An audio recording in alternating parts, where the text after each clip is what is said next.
புகழ் அனைத்தும் இறைவனுக்கே. வசதியானவர்களை உறவு வைத்து கொண்டு வசதி இல்லாதவர்களை உறவு அத்தடிக்கக்கூடிய மக்களை பார்த்து கொண்டிருக்கக்கூடிய வல்ல இறைவனை போற்றி புகழ்ந்து நமது தலைவர் நபி ஸல்லல்லாஹு அலைஹி வஸல்லம் அவர்களினுடைய துவா பரக்கத்தினாலும் உங்கள் அனைவர்களுக்கும் அஸ்ஸலாமு அலைக்கும் வரஹ்மத்துல்லாஹி வபரகாத்துஹு. இந்த வீடியோவை சப்ஸ்கிரைப் செய்து கொள்ளுங்கள்.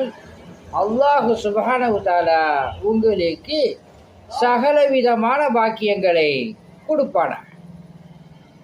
வரவுகளின் உறவுகளை மட்டும் தக்க வைத்து கொள்கிறது இந்த ஊடகம். அல்ஹம்துலில்லாஹ். ஆன்மீக முறையில் மூட்டு வலி இடுப்பு வலிக்கு எண்ணெய் ஓதி கொடுக்கப்படும். ஆஸ்துமாவிற்கு தேன் ஓதி கொடுக்கப்படும். குழந்தை பாக்கியம் பெறுவதற்காக தண்ணீர் ஓதி கொடுக்கப்படும். அல்லாஹ் சுப்ஹானஹு தஆலாவுடைய கிருபையை கொண்டு அனைத்தும் நடக்கும். உங்களிடம் விடை பெறுவது மன்சூர் அலி ஜக்கரியா தப்ராக்.